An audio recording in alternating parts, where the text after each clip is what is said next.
Hi everyone, it's Lynn with Close to My Heart, and I'm really excited to share with you stamping basics, how you can learn to stamp like a pro.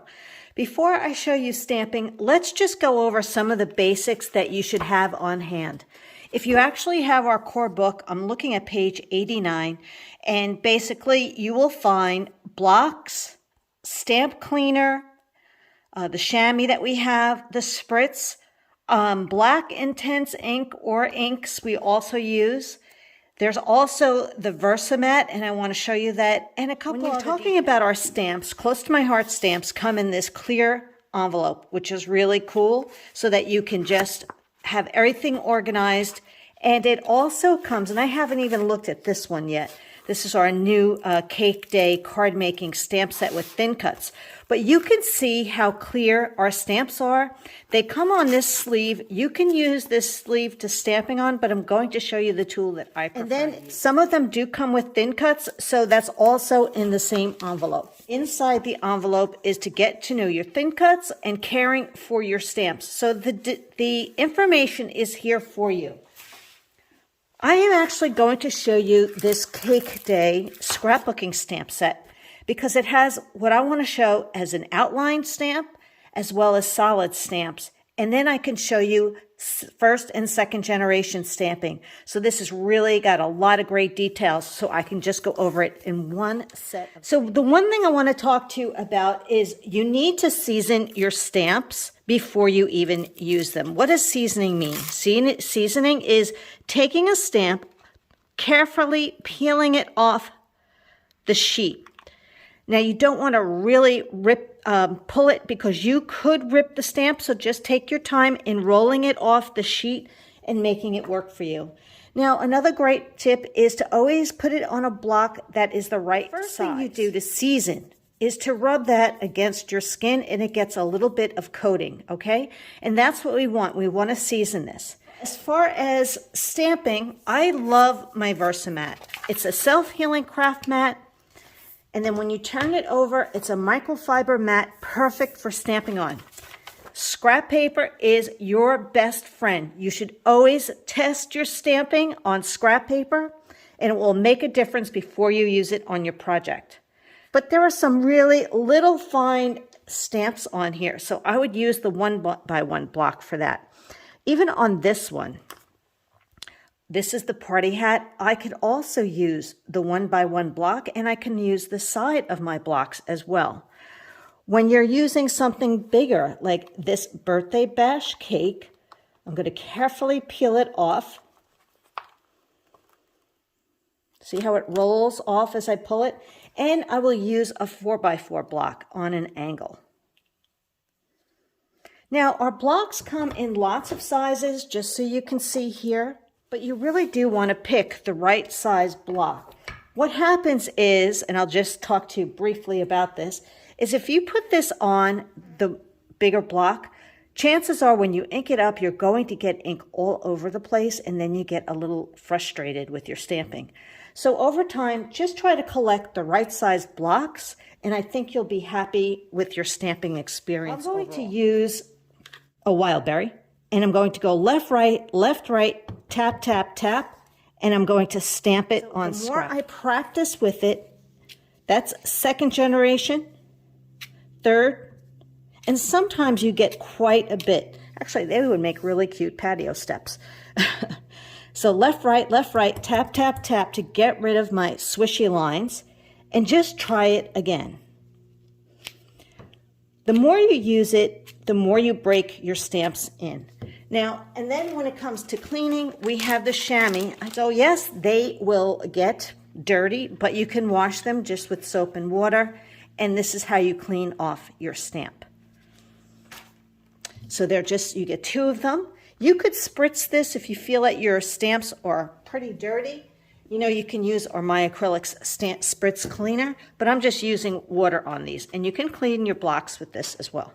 Let's try Glacier. It's a little bit lighter. It's a blue. Left, right, tap, tap, and stamp. So you can see how many generations I get here, 1 and 2. Maybe my ink pad could use to be re-inked, but this is a brand new ink pad, which is super juicy to use. I wanted to show you that this stamp also has an overlay. So you can see that it can be stamped. Pull it off. And now take this one, that's the diagonal, and do the same thing. Switch this out. I'll move it over to this block. Let me see if I can get it on my other 2x2. Now, when it comes to the blocks, by the way, there's the Close to My Heart logo. They're ergonomically designed. They're curved on the edge. So when you see the logo, I'm putting my stamp underneath it, okay? All right. So here's a great example. Left, right, tap, tap. Waste my first layer on scrap and stamp. Now, I'm going to first test this one on scrap. That looks good. So I'm going to go left, right, tap, tap, tap, and right on top, I can get my full design. So as you can see, I would practice on scrap to make sure I've got my stamped line up perfectly. We'll try it one more time.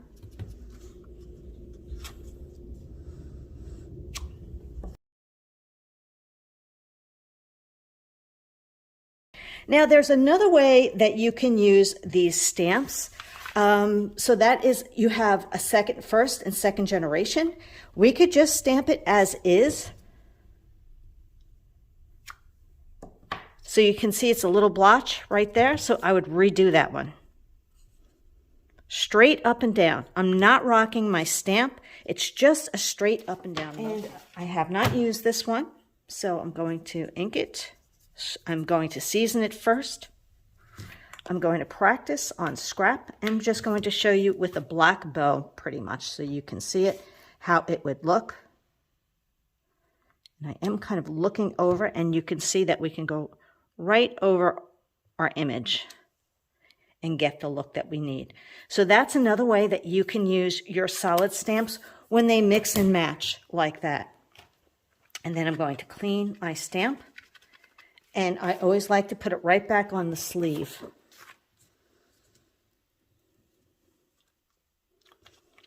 All right, so let me also show you, when you have a stamp set like this, you have this long border. Now this is an outline stamp, so I'm going to carefully peel that off. I'm going to put raspberry away. And I'm going to lay it right down on my table or my Versamat, and I'm going to actually put a block on top. There is a line on these blocks so you can actually line them up perfectly. And that's the easiest way to get a straight line on a stamp that could move. Same thing with this one. This is like a little bit of a wiggle worm. So you would, rather than taking it and putting it on the block and trying to make it perfect, if you just lay it on the paper,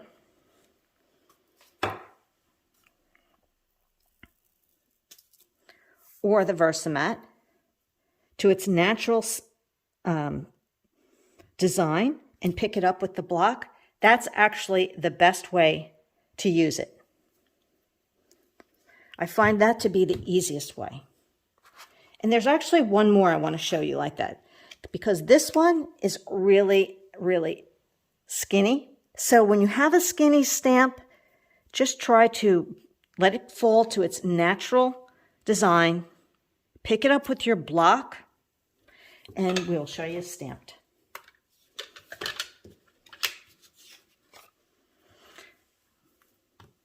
I've already used this, so I know it's seasoned. I'm just going to tap on this one.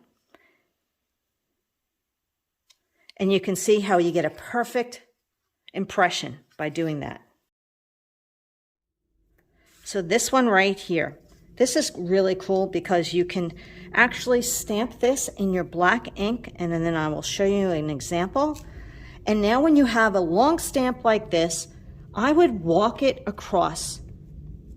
Remember, I already seasoned it, so make sure it's seasoned. I would walk it across and stamp it on my paper.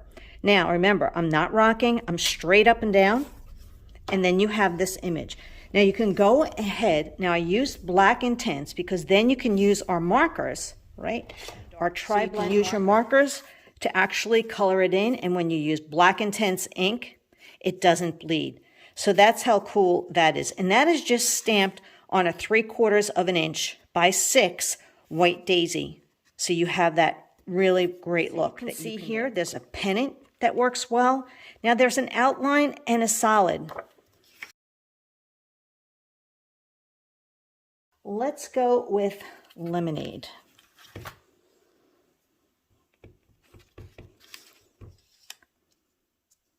Left, right, tap, tap. So you can see you're getting your solid image, right? So that's your solid stamp. Right next to it is an outline stamp. This one right here. So I carefully put it on the block. I've already used this one, so it's seasoned. Now you can stamp right on top, or vice versa. We can stamp this first because it's an outline. You could stamp it on pattern paper. You can stamp it on cardstock. I'll go back to this piece. Or you can now stamp inside and line it up like that. So those are your choices. This actually works the best when you stamp the outline first and fill it in. So it's kind of nice that this stamp set, like I said, has lots of ideas on how you can use these stamps again and again. Here's my solid stamp. I'm just going to do the yellow since it's open. And what I'll do is grab another stamp or block and then use this, which has already been seasoned, but you just rub it against your skin. And maybe you want to have a party hat that is orange, yellow and orange. So I'm taking some Sundance ink and I'm going to stamp right on top. That is the beauty of acrylics, is that you can see exactly where you're stamping on your images. Now, if you happen to have a thin cut, I can do the same thing. I can stamp my image.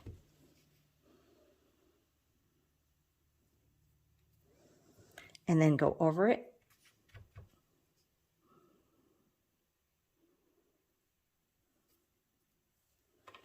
So you can have a two-tone look that way on your thin cut piece that's already been cut. We talked about lots of things, right? We talked about using the Versamat. It's a microfiber mat, perfect for stamping on. We talked about using the right size blocks for your images. And I want to also show you this stamp because it's bigger and another way that you can ink it up. But you can see we have cleaning to do, seasoning to do. We're using the proper tools for stamping on. Scrap paper is always a must, and you always need to clean your stamps as well. So always think about, these are the basics, and I promise you that if you just practice like I'm showing you here, I think you'll find it really helpful, and using the right tools makes a difference. Now here's the birthday bag. Walk it across this way, but another way to ink up a big stamp, and this is a basic process that we're showing you, is to, I've already seasoned this. Now this is all going to be stamped in one color. We're not doing anything beyond that. I want to look at my stamp. Looks pretty good, but I can see a couple of blotches. And let's see how this comes out. Straight up and down. Now, the bigger the stamp, the more pressure. So I'm going to put some pressure on here. And that came out really good. And going back to those little tiny stamps, right? So let's just show you on here. There's so many cute details. You have this little starburst, another starburst, and then you have this little, it's kind of like a bow. It has a heart, some really cute ones. But when you have a little stamp, it's really, the littlest stamp is the lighter pressure. So I'm just going to tap this straight up and down. I'm not going to jam this and really press hard. Sometimes you have a tendency to rock it. So you can see I'm just adding some details just by tapping the ink. And since I have green open, I'm just going to do green. I'm going to do second generation. So inking it up, left, right, tap, tap, waste my first layer, and then stamp my present. I'm going to do both. I'm going to show you two things here. Left, right, tap, tap. Okay. Now on this stamp set, there is this confetti, which is super cute. There's a couple ways I'm showing my girls how to use them. Use this stamp set with Cake Day. Now straight on top, and you can have this really cute look. If you'd rather have black and keep the color solid like this one, same thing. Well, I hope you found that helpful. That really is all about the basics. So I'm going to have this little sheet to show you here. Season your stamps before you use them. You want to pick the right size block. It really makes a difference. When you're inking up your stamps, when they're big and solid, left, right, tap, tap, tap, really helps get rid of the swishy lines from going like this. And then when you tap it, it kind of erases the swish. The Versamat, or that soft square, if you want to try this first, you can put your paper on top of this, like you've seen me doing right here. You would just put your paper on top, and then you can stamp right on top of here if you don't want to invest in the Versamat, but it's a self-healing craft mat on the other side. Scrap paper is a must. You must always use your scrap paper first before you go to a project so that you can tell how well you inked it. If you're doing an overlay where you're stamping on top of one or another, like we did here, you want to make sure that you line things up as best as you can before you go to your project. And lastly, you want to clean your stamps and then put them back on the sleeve, and then put your sleeve right back in here and store it in your organizational system, however you have that set up. Well, I hope you thought this was really helpful. Some really good tips, and this really is about the basics. Stamping can be done like a pro when you take your time, follow these steps, and really practice, because it will make it perfect for you.